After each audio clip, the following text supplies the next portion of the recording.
जो अभिभाषण इस सदन में पढ़ा, वो भी उन्होंने अपने संवैधानिक अधिकारों का उपयोग करते हुए पढ़ा।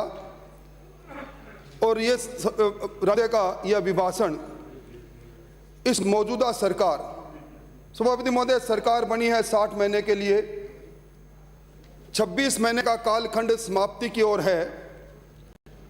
0.5% के अल्पमत में ये सरकार बनी और अंतर्द्वंद और अपनों से भयक्रांत सरकार, इस सरकार के मंत्री, ये तीसरा अभिभाषण। सभापति महोदय, अभिभाषण राज्यपाल महोदय का कोलंड, सगदर और कई अध्यक्षीय व्यवस्थाओं ने इसको एक नीति दस्तावेज, नीति पत्र माना है।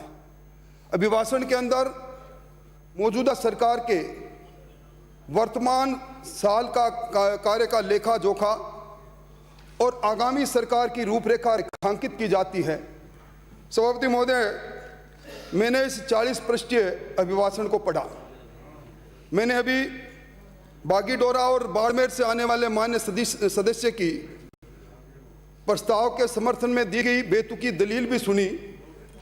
मुझे लग रहा था जो अभिभाषण महामहिम राज्यपाल महोदय ने पढ़ा उसकी पुनरावृत्ति इन्होंने की। और मैं इस नीतिगत दस्तावेज को पढ़कर कह सकता हूं सभापति महोदय, इसमें कहीं विकास की रूपरेखा रेखांकित नहीं है। कहीं राजस्थान के आवाम को सुशासन देने के लिए कोई इच्छा शक्ति दिखाई नहीं देती। अगर मैं कहूं कि 40 पृष्ठीय अभिभाषण न केवल नीरस है बल्कि दिशाहीन और विकासहीन भी है। सभापति महोदय, लोकतंत्र का मूल आत्मा हमारा संविधान, और इस संविधान, जिस संविधानिक कर्तव्य की शपथ हमने कल ली, आर्टिकल 174(1) में महामहिम ने इस सदन को आहूत किया। 176(1) के अंदर उन्होंने अपने अधिकारों को उपयोग करते हुए इस सदन का मैं अभिभाषण पढ़ा। और सभापति महोदय, आर्टिकल 208(1) के तहत जो विधानसभा के संचालन के नियम और प्रक्रिया बनी है, उसके तहत आज हम बहस कर रहे हैं। इस अभिभाषण के पृष्ठ 25 के पैरे को मैं पढ़ रहा था। किसानों के व्यापक हित को दृष्टिगत रखते हुए राज्य सरकार ने विधानसभा का आहूत करके 3 कृषि बिल पारित किए, जिसका जिक्र भी मुझसे पहले बाड़मेर से आने वाले मान्य सदस्य ने भी किया। और उसी 3 बिलों पर महामहिम राज्यपाल के हस्ताक्षर के बारे में कई बार कई तरह की टीका टिप्पणी सदन के नेता ने भी कही। और निश्चित तौर पर मैं कह सकता हूं कि बहुमत के आधार पर 3 बिल पारित हुए।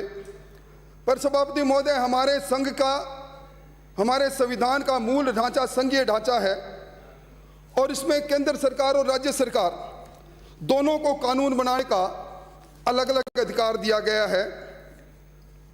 24 सितंबर 2020 को जो 3 कृषि कल्याण बिल आए, जिन कृषि कल्याण बिल के अंदर कई राजनीतिक दल अपना कल्याण ढूंढ रहे हैं, किसान के कंधे पर बंदूक रखकर किसान कल्याण का ढोंग रचकर अपने चुनाव की वेतरणी पार करने की योजना बना रहे हैं। निश्चित तौर पर उन्हीं 3 बिलों को रिपील करने के लिए, वो 3 बिल इस राजस्थान में लागू नहीं हो, ब्रूटल मेजोरिटी के आधार पर इस सदन के अंदर उनको पास किया।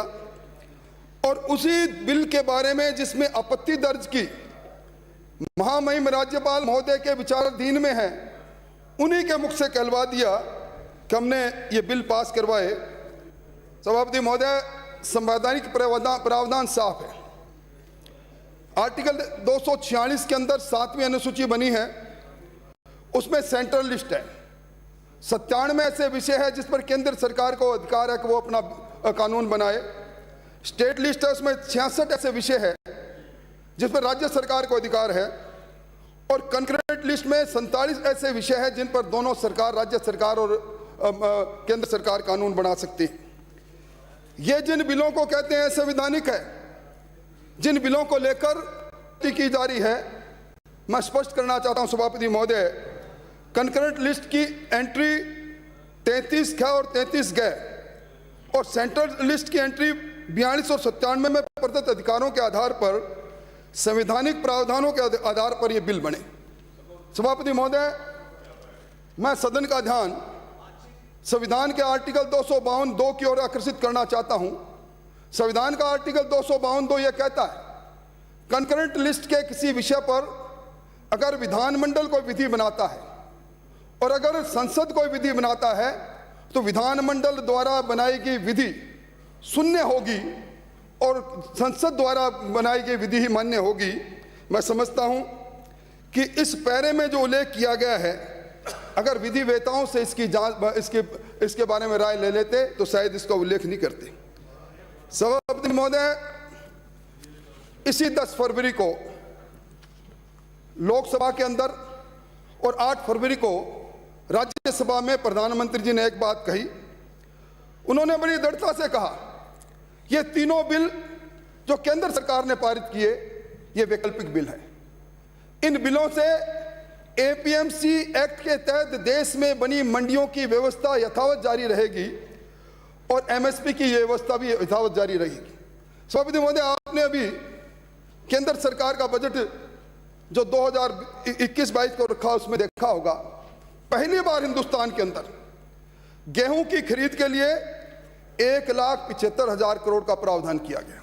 भूतो न भविष्यति सभापति महोदय, धान के लिए 1,75,000 करोड़ का प्रावधान किया गया। दाल की खरीद के लिए एमएसपी के लिए 10,530 का किया गया करोड़ का और कपास के लिए 1,000 करोड़ का। ये राशि पिछली बार जो एमएसपी में पूरे हिंदुस्तान में खरीद हुई थी, उस प्रावधान से 18% ज्यादा है। ये मैं बात इसलिए कह रहा हूं, केंद्र सरकार की मंशा साफ है। एमएसपी की व्यवस्था न केवल उसी तरह जारी रहेगी बल्कि उसको और सुदृढ़ किया जाएगा।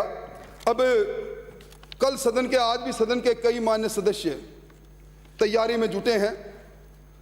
कल राजस्थान की धरती पर राहुल जी आ रहे हैं। निश्चित तौर पर राहुल जी नेता हैं, आए, पर उस धरती पर आने सभापति महोदय, इसी कांग्रेस की हुकूमत में पीली बंगा के में जहां जा रहे हैं वहां ठीकरी गांव है। ठीकरी गांव के सोनलाल कड़ेल ने आत्महत्या की थी। वीडियो जारी हुआ आत्महत्या करने का कारक उसने बताया कि सरकार ने जो वादा किया था संपूर्ण कर्जा माफी का, वो कर्जा माफी नहीं हुई। मैं आत्महत्या कर रहा हूं और मेरी आत्महत्या के लिए जिम्मेवार राज्य के मुख्यमंत्री और उप मुख्यमंत्री हैं। मैं समझता हूं कि जरा राय दे दें आप कि वो उस कम से कम उस दिवंगत आत्मा की शांति के लिए, उनको संवेदना देने के लिए राहुल जी अगर वहां जाए तो बिल्कुल ठीक है। सभापति महोदय, वैश्विक महामारी जिस पर माननीय सदस्य प्लीज माननीय सदस्य कृपया शांत रहे, प्लीज, ऐसे नहीं। माननीय सदस्य, मंत्री महोदय इंटरव्यू नहीं करें बीच में, शांति रखो, सुनो सी। आप अपनी जारी सभापति महोदय, वैश्विक महामारी का जिक्र सदन में बड़ी लंबी चौड़े व्याख्यान के साथ प्रस्ताव का समर्थन में दोनों मान्य सदस्य ने किया। निश्चित तौर पर वैश्विक महामारी कोरोना आई, पूरे विश्व की अर्थव्यवस्था को हिलाकर रख दिया और इस देश की अर्थव्यवस्था भी अछूती नहीं रही। पर उस किसान को तो धन्यवाद देना ही चाहिए। इस विषम परिस्थिति के अंदर जहां हमारे जीडीपी 2 अंकों में माइनस की ओर बढ़ गई, वहीं इस हिंदुस्तान के किसान ने धरती का सीना चीर कर इतना अन्न पैदा किया कि हमारी आज कृषि विकास दर 3.4 की बढ़ोतरी हमारी कृषि विकास दर में।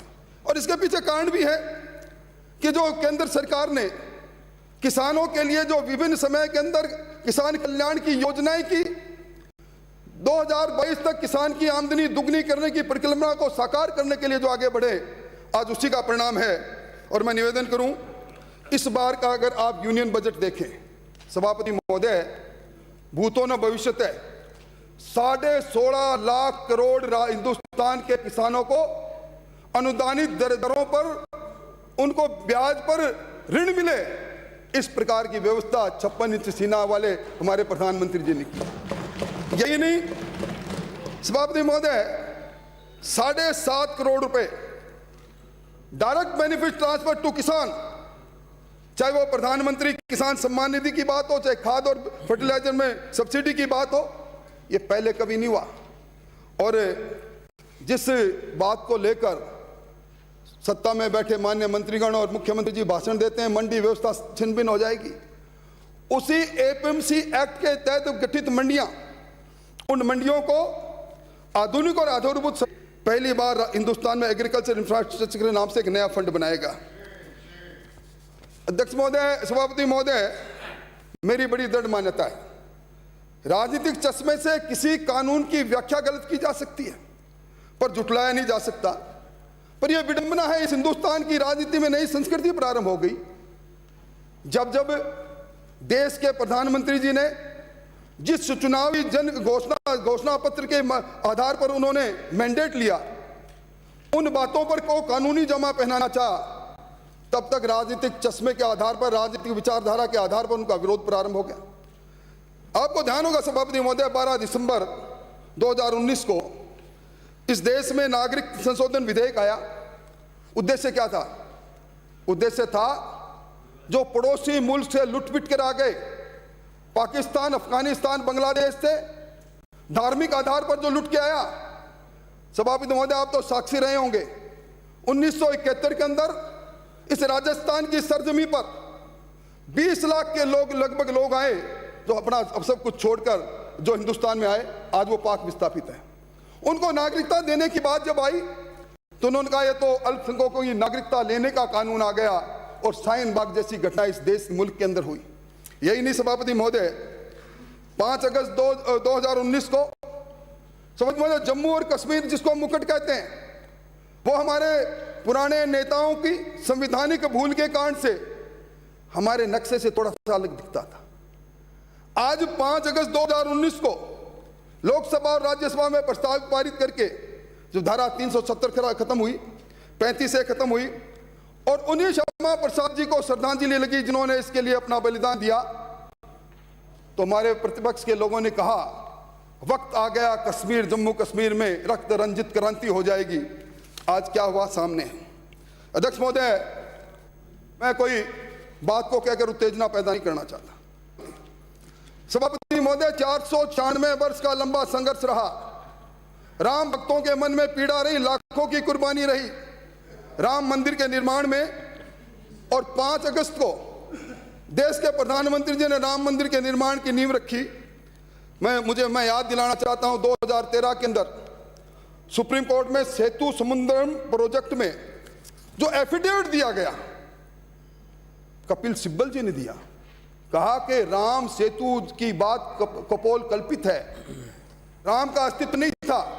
नासा के वैज्ञानिकों ने, सभापति महोदय, नासा के वैज्ञानिकों ने शोध किया, अमेरिका के वैज्ञानिकों ने शोध किया, और उसके बाद ये माना कि राम सेतु मानव निर्मित है।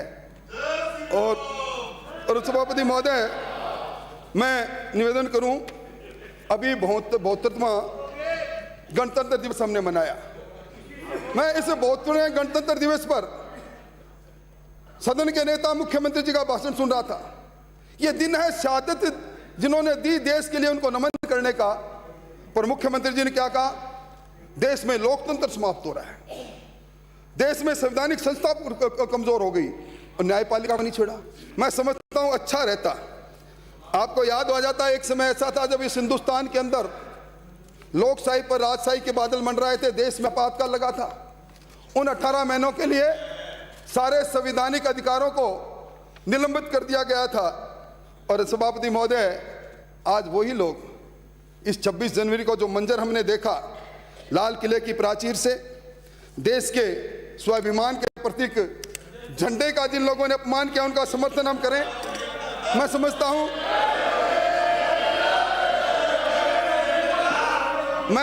सभापति महोदय, शांत रहे। राष्ट्रध्वज का अपमान था, वो आप सदन में गलत बात कर रहे हो। वो किसान के मूवमेंट को घुमाने की बात थी, किसान के मूवमेंट के घुमाने की बात थी। वो किसान आंदोलन को बदनाम करने के लिए षड्यंत्र निकाला था। नहीं होगा, कोई नहीं जा सकता, लेकिन ये इन्होंने करवाया था सारा सौदा। बिराजिए। तो सभापति महोदय, सदस्य प्लीज, मैं ये कह रहा था, इसलिए एक मिनट भाई, सदन नहीं चलाना है तो मैं करूं कल तक के लिए स्थगित? ये कोई तरीका नहीं, बिल्कुल नहीं अलाउ करूंगा। एक वरिष्ठ माननीय सदस्य बोल रहे हैं, आप बीच में इंटरवीन कर रहे हैं, कोई नहीं बोलेगा बीच में। मैं शांत रहे। श्री राजेंद्र राठौड़।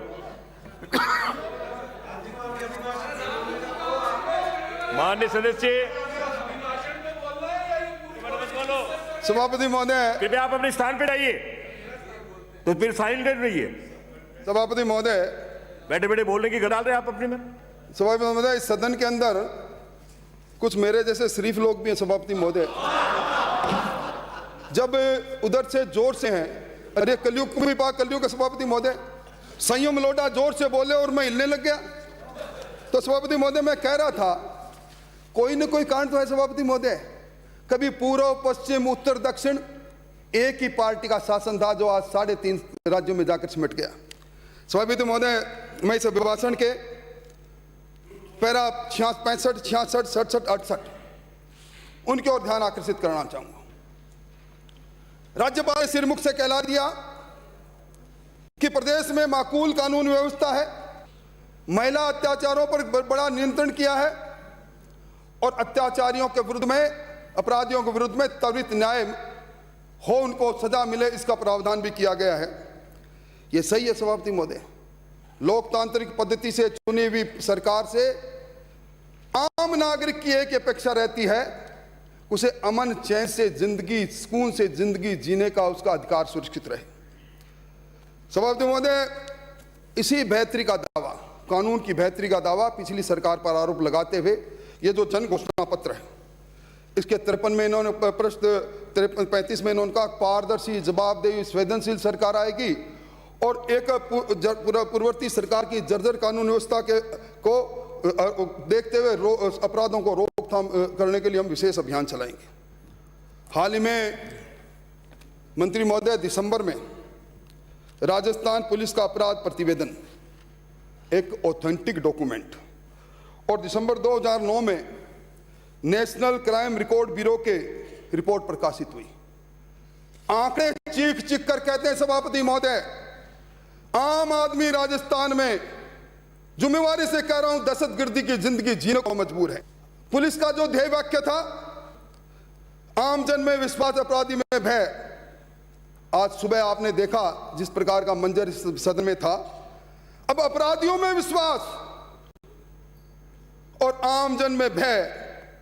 आज सभापति महोदय, प्रतिदिन समाचार पत्र की सुर्खियों में वो लोमहर्षक घटनाएं दर्ज होती है, दिल दहला देती है।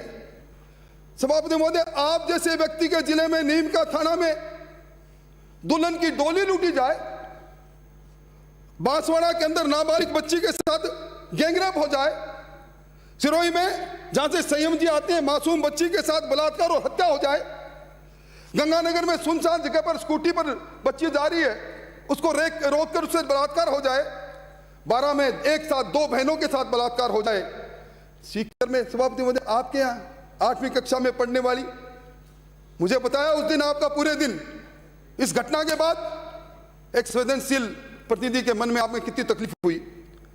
और इसी 18 जनवरी को बाड़मेर में रास्ता रोकना पड़ा, बलात्कार के बाद हत्यारों को गिरफ्तार नहीं किया। अजमेर हो, जयपुर हो, अलवर हो, भरतपुर हो, हनुमानगढ़ हो, किस किस की बात करूं। इस 26 जनवरी को पर्वतसर में जिस प्रकार की विभत्स घटना हुई, मैं उसका जिक्र सदन में करते हुए मैं महसूस करता हूं। इस जर्जर कानून व्यवस्था में सभापति महोदय, ना मंदिर में पुजारी सुरक्षित, ना मूर्ति सुरक्षित है। करौली के बूकना गांव में धू धू करके पुजारी को जला दिया गया। गंगानगर के चुनावड़ में गुरु ग्रंथ साहिब का पावन स्वरूप को जबरन हथियार के बल पर लोग उठाकर ले गए।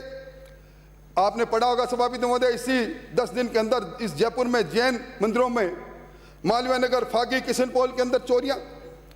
और उसके बाद आपने घोषणा पत्र में क्या लिखा था? आपने लिखा कि हम पुलिस को पब्लिक फ्रेंडली बनाएंगे। यह आपकी घोषणा पत्र में मैंने नहीं कहा। और आज राजस्थान की पुलिस, आम आदमी कहता है ये पब्लिक फ्रेंडली नहीं, ये अपराधी फ्रेंडली पुलिस हो गई।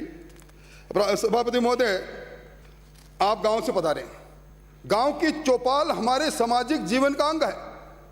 आज गांव की चौपाल सुरक्षित नहीं है सभापति महोदय।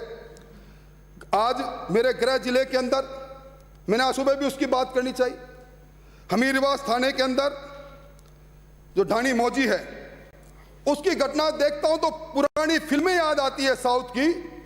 गांव में चौपाल में लोग बैठे हैं, आधा दर्जन बदमाश आते हैं, एक जीप और 2 मोटरसाइकिल पर, धाएं धाएं धाएं, सभापति महोदय, फायरिंग करते हैं 2 निरपराध लोग, एक सेवानिवृत्त अध्यापक निहाल सिंह और एक अध्यापक ईश्वर सिंह सहित प्रदीप स्वामी, उसको मार देते हैं। 2 लोग गंभीर रूप से घायल होते हैं।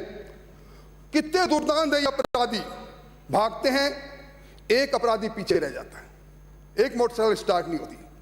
भागते अपराधी आगे बढ़े, अपराधी पीछे मुड़ता है और जो पीछे रह गया उस अपराधी को गोली मार देता है। इस प्रकार के खतरनाक लोग हैं।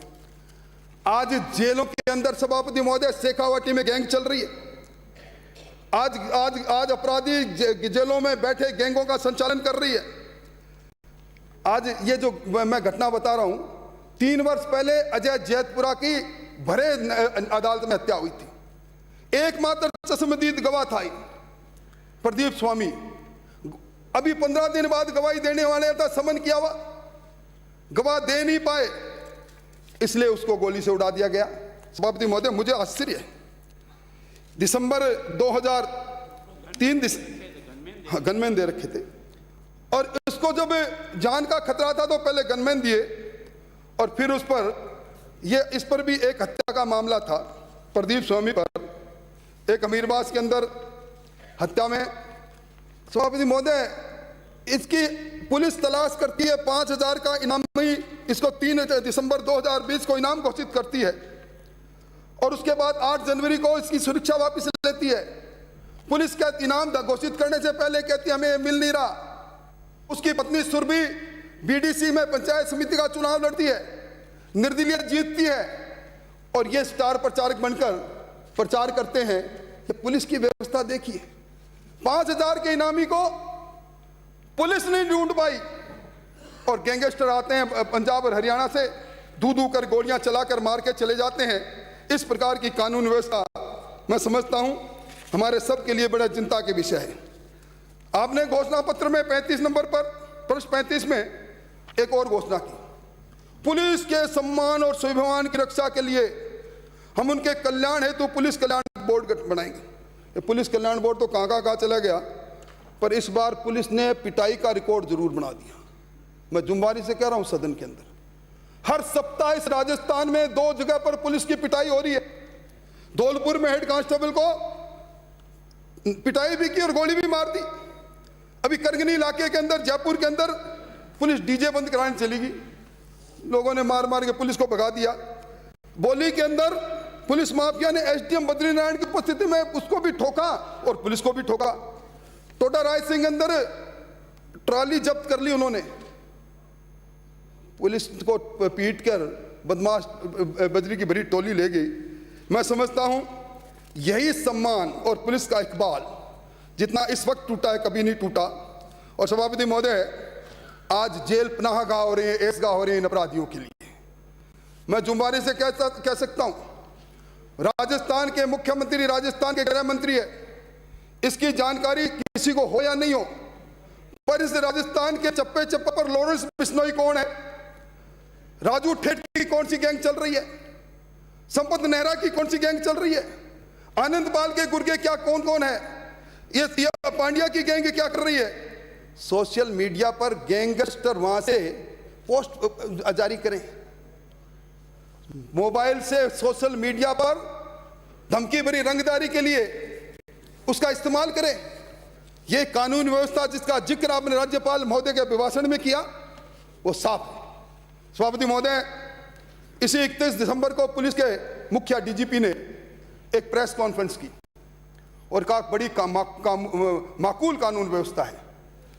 और इसी जन घोषणा पत्र में इन्होंने कहा कि 2018 में जर्जर कानून व्यवस्था थी। मैं 2-4 आंकड़े देकर आगे बढ़ूंगा। हत्या 2018 के अंदर 1508 प्रकरण दर्ज हुए और 2020 में की संख्या 1719, 13.99% की बढ़ी थी। हत्या के प्रयास में 1659 मामले दर्ज हुए 2018 में, 2020 में 2062 24% की बढ़ोतरी। बलात्कार में दर्ज हुए 2018 में 4335, 2020 में 5310, 22.49%। सभापति महोदय, ये बलात्कार और महिला उत्पीड़न में पूरे देश के अंदर हमारा राजस्थान जो शांति प्रिय प्रदेश आज दूसरी पायदान पर खड़ा है। 12 महीने में राजस्थान के अंदर, मैं नहीं कह रहा, पुलिस का खुद का प्रशासनिक प्रतिवेदन कह रहा है, पुलिस की रिपोर्ट कह रही है, ऑथेंटिक डॉक्यूमेंट कह रहा है, 5310 हमारी अबलाओं की इज्जत लूटी गई। यानी सुबह से शाम होती है, राजस्थान के किसी न किसी कोने पर अबलाओं की 16 अबलाओं की इज्जत लूटी जाती है, 7 हत्याएं होती है, माथे से सिंदूर मिटता है। इस प्रकार की जर्जर कानून व्यवस्था है। मैं निवेदन करना चाहूंगा, महिला अत्याचार के अंदर 2020 में 34,368 मामले दर्ज हुए, यानी 95 महिलाएं इस राजस्थान में किसी न किसी प्रकार के दुष्कर्म से प्रताड़ित पीड़ित होती है और पुलिस के रिकॉर्ड में जाकर पुलिस में अपने एफआईआर दर्ज कराती है। अनुसूचित जाति की बात करूं, सबसे ज्यादा जिस समाज ने भारतीय जनता पार्टी को इस बार जब इन्होंने वादा किया उसको छोड़कर इनकी तरफ देखा तो एससी के लोग थे। 2018 में 46,4607 मुकदमे दर्ज हुए और 2020 आते थे 7,017, यानी 52% के अपराधों की बढ़ोतरी इन 2018 और 2020 की तुलना में। यह है इनका चेहरा। और अनुसूचित जनजाति में 2018 में 1,095 मामले दर्ज हुए और 2020 में 1,878, यानी 71% की बढ़ोतरी। सभापति महोदय, अपराध हो जाए, अपराध ना पहले रुका, अपराधी अपराध करेंगे, पर अपराधी पर कार्रवाई क्या हो, अपराधी का न्यायालय में चालान कितना हो, यह मैं पुलिस प्रतिवेदन से, जो इन्हीं का प्रतिवेदन है उससे बताना चाहता हूं। आपके 2020 में 31 दिसंबर तक 1719 हत्याओं के मामले दर्ज हुए। आपने चालान कितना हुआ किया? 887, यानी 832 हत्यारे या तो पुलिस की गिरफ्त से बाहर है या जरे अनुसंधान करके उनको अभेदान दिया गया है। बलात्कार के मैंने जिक्र किया 5,310 में 2,582, यानी 2728 बलात्कारी आज पुलिस की पकड़ से बाहर है। सभापति महोदय, इन सब के पीछे एक कारण भी है। आज नेशनल क्राइम ब्यूरो की रिपोर्ट और पुलिस का अपराध प्रतिवेदन यह कह रहा है कि 2 चीजें प्रमाणित हो गई। इस राजस्थान में पुलिस प्रशासन की लचर कानून व्यवस्था है और पुलिस का इकबाल समाप्त हो गया। और इन्होंने जितने दागी लोग थे उन दागी लोगों को फील्ड में पोस्टिंग देने का भी कीर्तिमान आपने स्थापित किया। अभी उद्योग मंत्री जी बैठे हैं, मनीष अग्रवाल, आपकी सिफारिश पर वहां एसपी लगने चाहिए और आप ही की सिफारिश पर संभाग के अंदर लक्ष्मण को डीआईजी लगे। मनीष अग्रवाल आज एसपी आईपीएस जेल के सिंचों के पीछे है और इन लक्ष्मण अग्रवाल जी का दलाल प्रमोद शर्मा, इसको भी पकड़ रखा है। दोनों से पूछ क्या हो रही है कि कौन कौन से एसएचओ से कितनी कितनी मंथली लिया करते थे। ये घर घर की कहानी है सभापति महोदय। आज थाना और कचहरी नीलाम हो रहे हैं, हर थाने से मंथली जा रही है। और मैं पूछना चाहता हूं, मनीष अग्रवाल 2018 में बाड़मेर में एसपी बने, 3 महीने में हमारे गृह मंत्री जी ने इसलिए हटाया कि उनके खिलाफ भ्रष्टाचार की शिकायत थी, 16 की कार्रवाई इन पर पेंडिंग थी। और कोटा के अंदर तो सभापति महोदय, उदयपुर रेंज जहां प्रतिपक्ष से नेता आते हैं, वहां सारे संभाग का जो नेतृत्व कर रहे हैं वहां के आईजी वो है जो कोटा के अंदर एसपी थे। कोटा में रंगे हाथ रिश्वत में पकड़े गए, सुप्रीम कोर्ट से जमानत हुई, जमानतशुदा है। उदयपुर का डीआईजी जमानतशुदा एक अपराधी जिस पर अपराध का मुकदमा चल रहा हो। और अभी हाल ही में एक बोरकरपा की इन्होंने एक वो जोधाराम गुजर सीआई था, उसको पुलिस सेवानिवृत्त 1902 में बर्खास्त किया क्योंकि उसकी फोटो छुपी थी। वो वीडियो वायरल हुआ था प्रतिपक्ष का नेताजी गोवा से गैंगस्टर के साथ, और वो 15 लाख की रिश्वत देते गिरफ्तार हुआ। आज उसको भी वापस कर दिया। सभापति महोदय, मैं लंबी बात नहीं कहूंगा, परंतु मैं सदन में उन सर्कुलर की बात जरूर करूंगा जो पुलिस ने खुद ने जारी किए। ये पहला सर्कुलर है, कार्यालय महानिर्देशक पुलिस राजस्थान, क्रमांक संख्या 15/5, पुलिस ए नी ग्रुप 2 210 2010 27139 1/9/2010। इसमें लिखा है कि पूर्व में दिए गए परिपत्रों के अनुसार निर्देश किया जाता है कि पुलिस विभाग में प्रस्तावित पुलिस अधिकारी जिनके विरुद्ध आपराधिक प्रकरण विचाराधीन हो अथवा कार्य की उदासीनता, आक्रमणता, गंभीर दुराचरण, आपराधिक सांठगांठ की संलिप्तता हो और नियम 16 के अंदर सीसीए के अंतर्गत विभागीय कार्रवाई प्रारंभ की गई हो, उन्हें फील्ड पोस्टिंग नहीं देनी है। एक नहीं, इसी तरह का एक परिपत्र 7 फरवरी 2005 को जारी हुआ जिन पर निशान है, जो दागी है, जो जो जो जो जिन लोगों पर 16 सीसीए की कार्रवाई चल रही है, जो भ्रष्टाचार में लिप्त है, ऐसे अधिकारियों को फील्ड पोस्टिंग मत दो। ये 2005 में जारी हुआ, 2010 में जारी हुआ, 2003 में जारी हुआ सभापति महोदय, और ये 2001 में जारी हुआ। मैं इन सारे परिपत्रों का उल्लेख नहीं करना चाहता, पर मैं पूछना चाहता हूं, मुख्यमंत्री जी जवाब दें, बताएंगे कि नहीं बताएंगे, इन परिपत्रों की अवहेलना में आपने इन दागी लोगों को संभाग और जिला कैसे संभाला दिया, इसके बारे में निश्चित तौर पर बात करनी चाहिए। सभापति महोदय, अब इन सब के पीछे जो भ्रष्टाचार की बू आती है, मैं समझता हूं कि आज आपने आज इस समाचार पत्रों में पढ़ा होगा, मनीष अग्रवाल की जमानत पर एसीबी कोर्ट के जज ने जो टिप्पणी की, आम आदमी में धारणा है कि इस राज्य में रिश्वत के बिना कोई काम नहीं होता, इसलिए मैं इनकी जमानत खारिज करता हूं। सभापति महोदय, जन घोषणा पत्र के परिशिष्ट 1636 में इन्होंने जीरो करप्शन की बात कही, और मैं आपके सामने ट्रांसपेरेंसी इंटरनेशनल की ताजा रिपोर्ट, ये रिपोर्ट मेरे साथ में, आप कहे तो मैं टेबल कर दूंगा। ये ट्रांसपेरेंसी इंटरनेशनल जो सरकारी संस्थानों में किस किस राज्य में कितना कितना भ्रष्टाचार है, इसकी करप्शन परसेप्शन इंडेक्स इन राजस्थान, फिर कह रहा हूं करप्शन परसेप्शन इंडेक्स इन राजस्थान, उसकी रिपोर्ट में लिखा है सर्वेक्षण के बाद मंत्री महोदय 78% लोग राजस्थान के ये मानते हैं बिना रिश्वत के इस राजस्थान के शासन में कोई काम नहीं होता। ये मैं नहीं कह रहा सभापति महोदय, एक ऑथेंटिक डॉक्यूमेंट कह रहा है। और ये आगे क्या कहते हैं सभापति महोदय, नो मेरे पास रिपोर्ट है।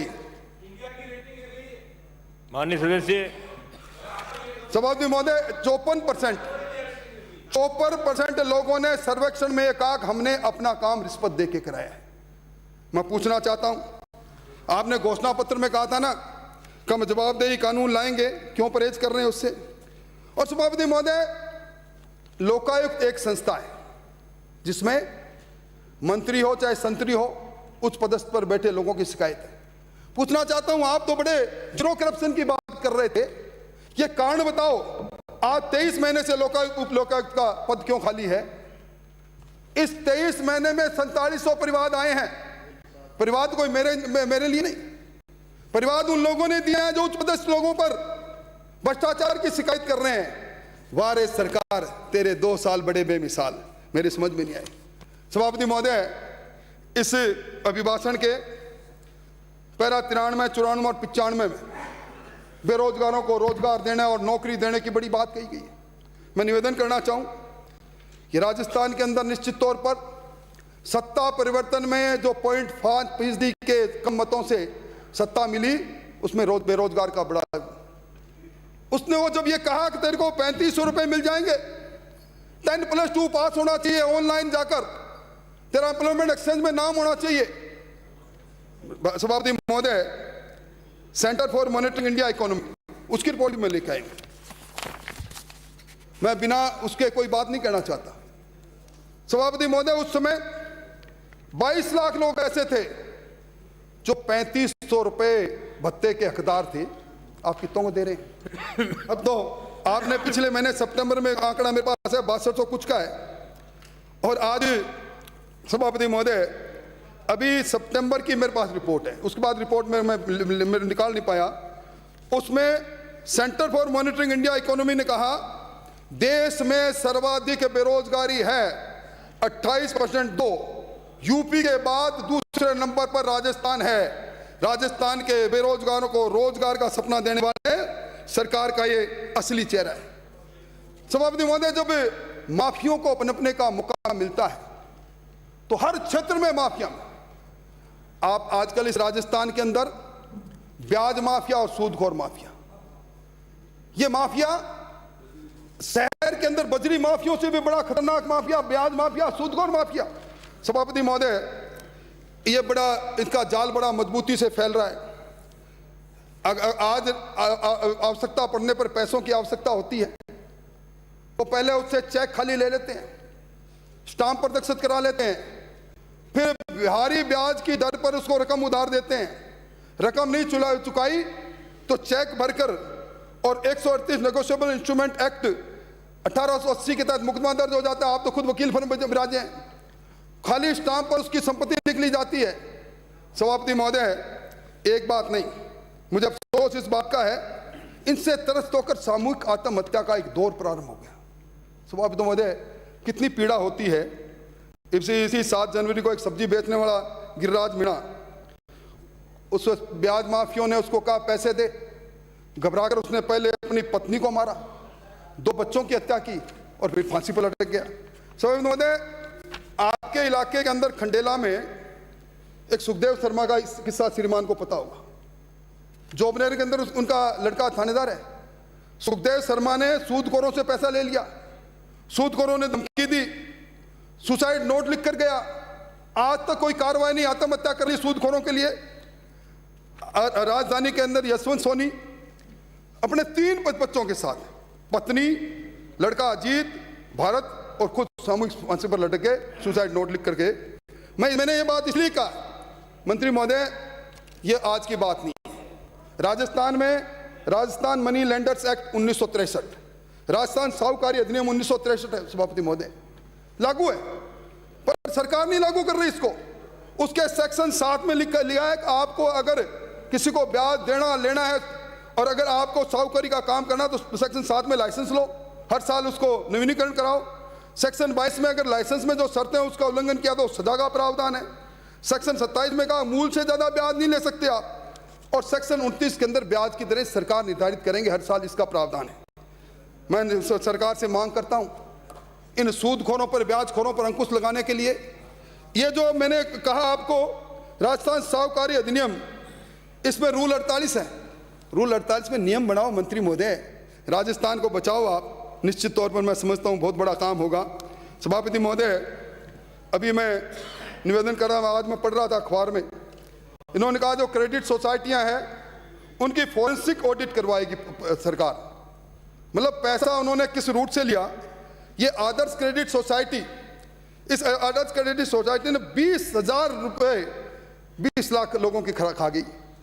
ये नवीन सारा, मैं किनकी बात करूं, मैं सिर्फ इतना ही कहना चाहता हूं, जब 31 जुलाई को the banning of unregulated deposit act बनाया भारत सरकार ने, मान्य सिरोही से आने वाले मान्य सदस्य, आपके 31 जुलाई को, कोई बात नहीं हमारे पास, आपका तो नहीं ना, अरे आपका तो नहीं है ना।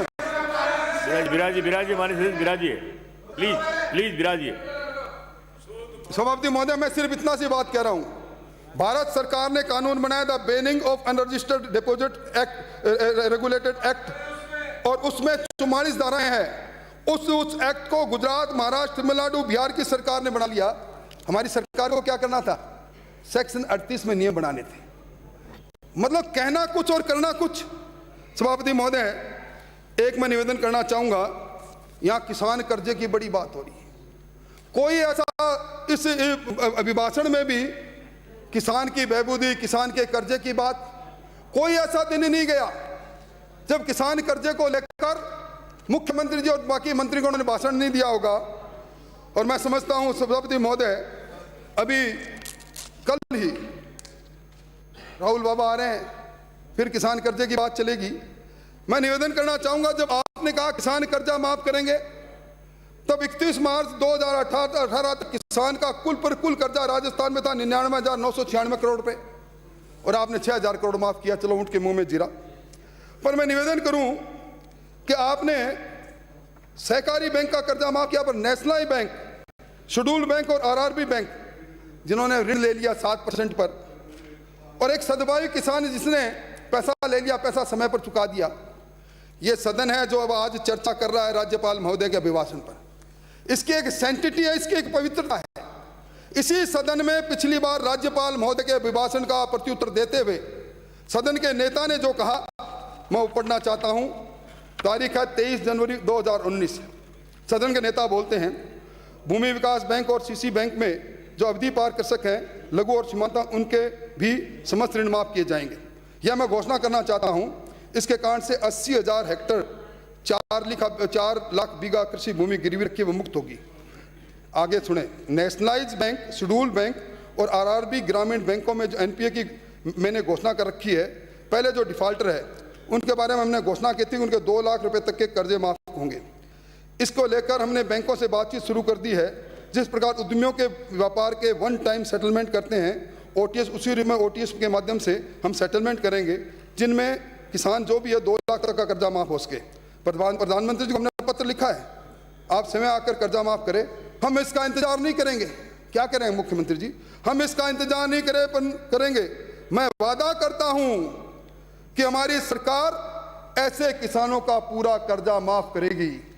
पाली से आने वाले माननीय सदस्य, ये सदन के नेता कह रहे हैं 23 जनवरी 2019 को। और आगे क्या कहते हैं? सद्भावी किसानों के लिए स्पेशल पैकेज बने। इसके लिए मैं आपसे सबमिशन करना चाहूंगा।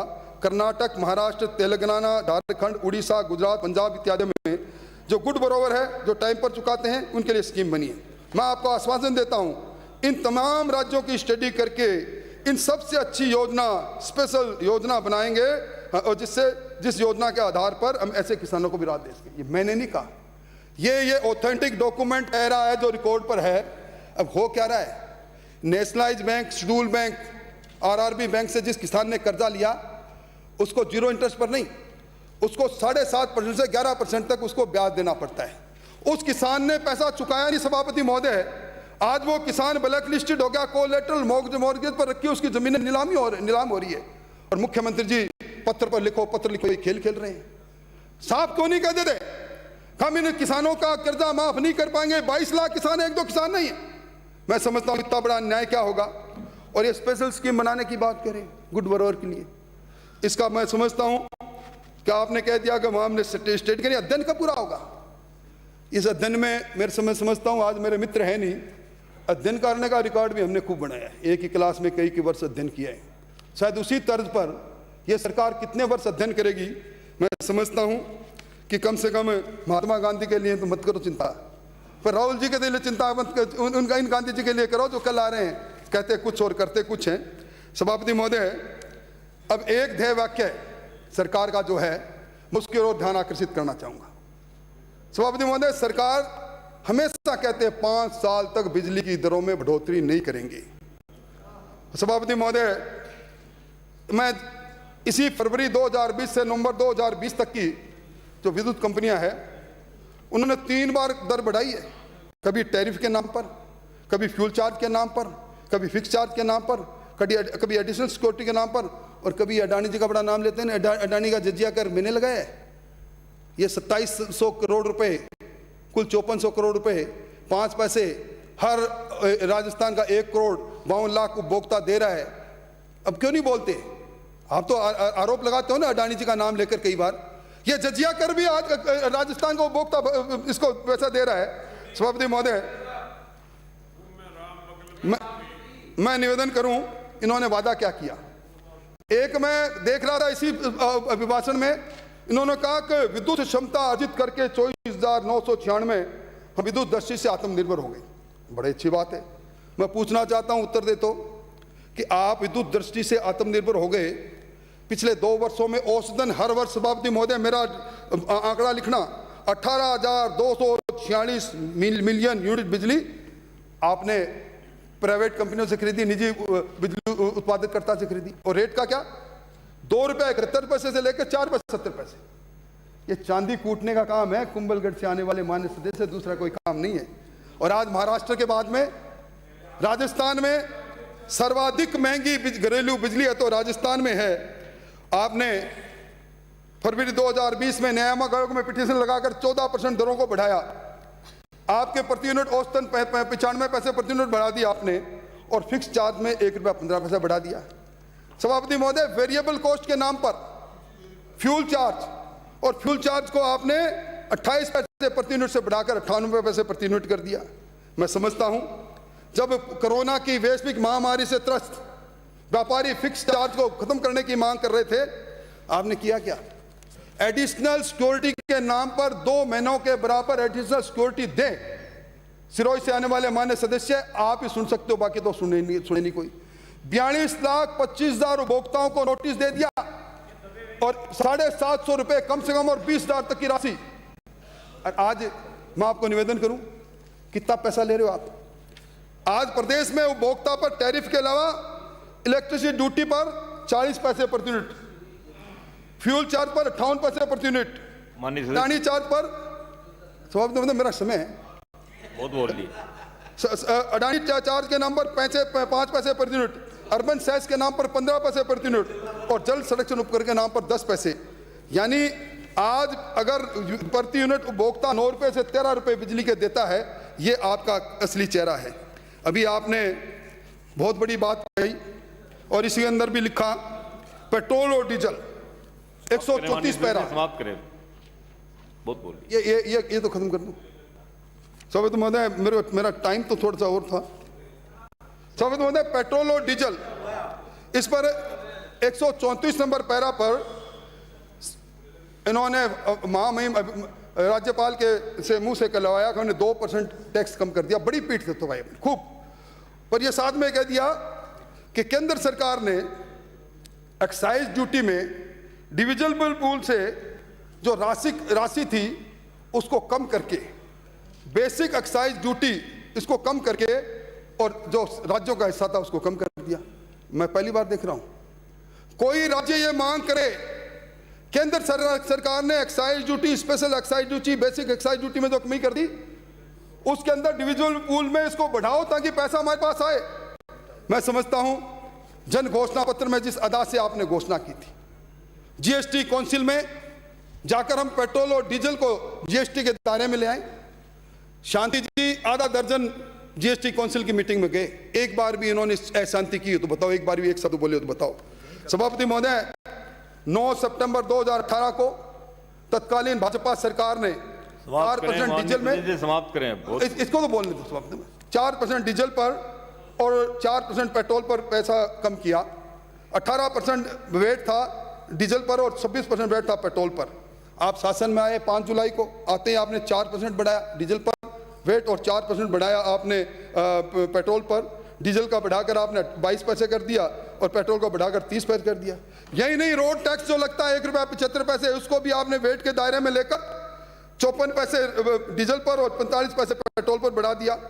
21 मार्च को फिर डीजल पर आपने 4% बढ़ाया, पेट्रोल पर 4% बढ़ाया, 26% और 34% गया किया। 15 अप्रैल को फिर आपने डीजल पर 1% और पेट्रोल पर 2% बढ़ाया, 27 और 36 किया। 7 मई को फिर आपने डीजल पर 1% 28% किया और पेट्रोल पर 2% किया। यानी 2 वर्षों में जो सरकार पेट्रोल पर 12% वेट बढ़ाए, डीजल पर 10% वेट बढ़ाए, अब 2% में जो नाखून कटा के शहादत में नाम लिख लो मेरा, इससे बड़ी बुरी बात क्या हो सकती है। समाप्त करें माननीय सदस्य, समाप्त करें। सभापति महोदय, मैं ये कह सकता हूं, सभापति महोदय मुझे बहुत कुछ बातें कहनी थी पर मैं शायद समझता हूं कि सभापति महोदय, सभापति महोदय मैं एक बात कह के अपनी बात समाप्त करता हूं। कहते हैं ना, पल्ले नहीं दाना और अम्मा चली बनाने।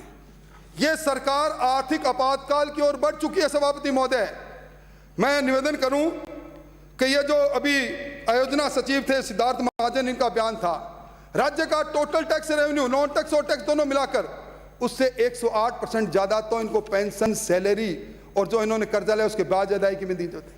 अभी एफआरबी एक्ट में जो 6 महीने की जो वित्तीय रिपोर्ट आई है उसमें सभापति महोदय 30 सितंबर तक राजस्थान में 3,79,000 कर्जा होगा, 40,000 करोड़ का कर्जा लिया। राजस्व घाटा, रेवेन्यू डेफिसिट जो 2020-21 के बीई में 12,345 इन्होंने सोचा था पूरे साल में होगा, इन 6 महीनों में 27,958 यानी 226% बढ़ गया। फिजिकल डेफिसिट सभापति महोदय 17,460 से बढ़कर 33,109 करोड़ हो गया। यानी एक पैसा भी इस सरकार के पास विकास के लिए नहीं है।